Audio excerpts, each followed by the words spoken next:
Tim Hughes here. I'm the CEO and co-founder of DLA Ignite. With me today, I've got Leigh Ashton, and I'm West London, and Leigh's East London, and uh, we're going to talk This is about a London gang it's today. the London gang today, and we're going to talk about Leigh's new book, "Grow Your People, Grow Your Sales," which I have a copy of here. In fact, I got a signed copy. Yeah, you did. So, Leigh, it's great to see you. Thank you Remind so people, I much. always let people to get their pitch in first. So, where can people get hold of you? You can find me on LinkedIn, is a favourite place where I like to go. And the great thing about being a bit older than everybody else is that I am Leigh Ashton 1. I got there before any other Leigh Ashton. So you can definitely find me on LinkedIn, or you can check out my website, which is sales-consultancy.com. And you'll find me in either of those places. So you've had a really interesting career, haven't you, in sales? Um, and and to talk us through a little bit about that. And one of the things, Leigh, is that um, whenever I interview women, I always say this, is that there are a lot of women who are either in the teens or just starting out, and what they're looking for is to say, I want to be like that. And of course, because it's all full of white bald men like me, they don't see us as and what they're looking for is someone to say, here's somebody that's had a career in sales, they've been really successful, I want to be like that. So it's really about drilling down and understanding what it is that made you stand out and what made you a success. Okay. Well, the first difference between me and a bald white man is that I've got hair. And the second is that, You don't need to go into the second bit. and the second is that when I got into sales, I didn't really know what I was doing. So I just thought I'd just be a nice person. So I naturally, when I was first in sales, just wanted to help people. So you haven't got to be this hard nosed, money orientated, really cutthroat salesperson to succeed, because I really was very, very successful as a salesperson, just with a strong desire to help people out. So that's a first thing, which is a very, I think it's more of a female, it doesn't mean only females can do it, but it's much more of a feminine energy to want to do that, to care and nurture for people. But there's a lot of men that do that amazingly well. Um, and the thing that really, drove me was to be an achiever. I'd always been an achiever at school. I'd always won prizes, come top of the class. So it was naturally innate in me to want to keep growing and be better than I was the month before. And so that's what drove me. And the thing that brought me to my knees in a good way is because I was so good at sales, I was promoted to sales manager. And that's what brought me to my knees, because no longer was I in control of my destiny. Yes. My team were in control of my destiny, and I didn't know what the hell I was doing. I realized that I couldn't get people to do the successful things that I did. And it took me a while to figure it out, but I figured out that the reason they didn't is because they didn't think like me. So even if I shared with them, this is what I do and it really works, they would go, that they'd fall into three camps. You and I've talked about this before, Tim. The first camp was, Leigh, that sounds amazing. And off they would go and do it because they were quite similar to me. Or they'd go, Leigh, that's amazing. And off they would go and carry on doing what they were doing before. Yep. And the third category was, that won't work for me or my territory. So that was at that point, there was no internet then. So I couldn't do research in the easy way that we can do it now. I had to go and learn from books and programs, courses, that kind of thing. And what I soon learned is it was all about the mindset. And if you support people's mindset, not only does it impact on what they can do as a salesperson or sales leader, they can grow really fast if their mindset's in the right place. They can succeed even more when their mindset is in the right place. But it also has a huge impact on well-being and making the culture a really positive and vibrant place to be. So that's what drove me to write this book. Because I wrote a book about 10 years ago around how to be a successful salesperson, and this book is really about leadership, because since I wrote that book I realized without a good leader, doesn't matter how good a salesperson is, doesn't matter how much they believe in growing their ability, sales leader actually can squash that and flatten that if they're not of the same thinking. Yeah, I agree. I mean, a friend of mine once said that he described sales leadership as more shit but the same size shovel. And I thought you'd Oh, appreciate that. I love that. That's right up my And street. I think that I've not read Mike's comment, but I put it up. So yeah, yeah, agree with you, Mike. Yes, Yeah, for sharing, sure. yeah. And one of the things, I've just written a review for Andy Paul's book that's just come out, and I know when there's people that I look up to, and like yourself, Leigh, Bless who you. and here's here's a person who knows their stuff. When they come out with a book, I'm always going like, oh my god, what it's going to be about? And it's please don't let it be about some of the mundane stuff that everybody else writes about. And what you did was it's like, you want to be a sales leader, you need to read this book. Yeah, I hope that's what I was striving for. Because what you've done is exactly what you just said earlier on, which is to say, what all sales leaders do, quite often, most sales leaders are promoted because they're good salespeople. Yeah. So the first thing they do when they're a leader is they say, you should do exactly what I did. Yeah. And of course, And I'm guilty of that. I did that. I was one of those people. And of course, everybody's different. Yeah. And what you've done is that you've I've just opened, understanding your people. And I remember walking through it, creating a healthy sales growth mindset culture. Yeah. There isn't a book like this out on the market, Leigh. This is a unique. There's very few sales leadership books, and certainly not when you're talking about how belief impacts well-being and performance. Yeah. Yeah, it really does. And there's such a problem with well-being right now. The last 2 years, in fact, we're now suffering the consequences of the last 2 years. So because when you've been around a long time, you see patterns playing over and over and over again. And what I have witnessed is this year is consequences time. This year is like, if you looked after your people, if you supported them, if you kept nurturing them to grow and supporting their mind, then you're probably going to be in a good place. But if you had your head down, being the sales leader, doing what sales leaders do, letting your team get on with it, not even noticing if they're struggling or not, then right now you're probably not going to be in a good place. I would say it's highly likely you've lost any talent that you had in the team. Yes.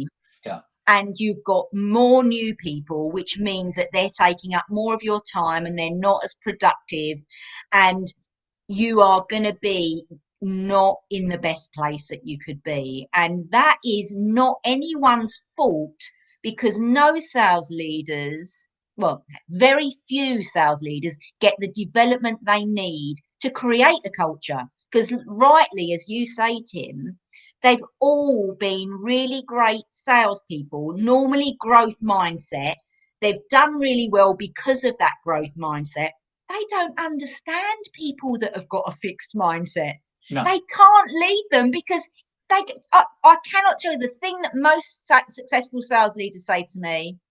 People who've been really successful salespeople go, why don't they just do it? And they say it with that frustration. Why don't they just do it? It's so easy. And I go, because they're not you. I know I've given presentations in the past when I was in the corporate world where it says, do you want to make more money? Okay, do this, this, this, this, and this. And everyone just sits and reads the newspaper. It's like, why don't they want to earn more money? Well, sometimes actually people don't. And even when they do, they've got so much angst and fear inside them. They've maybe been humiliated by, adults when they were kids or teachers. They've when they've made a mistake, they've got laughed at. So now I'm not making any mistakes. Therefore, I'm just going to play it small and play it safe. Now, they may not even consciously know that they are doing that, but our unconscious patterns drive us whether we know them or not. And it's really very sad when sales leaders don't support the biggest group in their team. Like 80% of the team are what I call people who want to be successful, but they need great leadership. They need coaching. They need nurturing. They need nudging out of their comfort zone, but not too much that you paralyze them. Leaders have to be a connoisseur of tension. How much tension or challenge is just enough so that the person goes, well, I think I can do this first step without being a bit nervous, but thinking, yeah, I think I can just about manage this first step. That's what leaders need to do. They need to nudge them out and then deal with the resulting stress so that people grow a little bit every day. So tell us about the 10-80-10 rule. Oh, okay. So 10% of your team are your top performers, who are not only top performers in the level of sales they deliver, but they are also delivering quality sales. So they are bringing in the sales that you go, oh, this is such a great deal. Everything's all been thought through. It's good for the customer. It's good for the business. It's good for the salesperson. It's good for everybody. So that's your top 10% of any team. You will find that. And I've found that ratio in practically every single client I've ever worked with.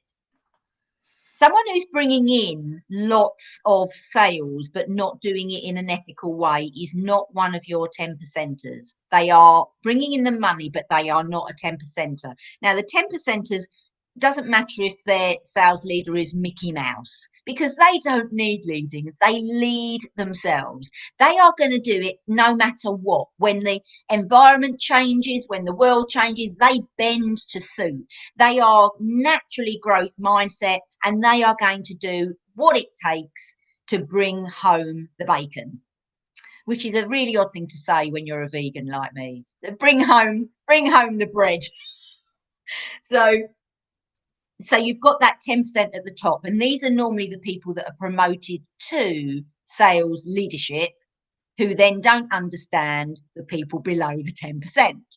So then you've got 10% at the bottom. Now, these are the people who've either checked out, feel they've been violated, or look, they don't want to be there, but they're going through the motions.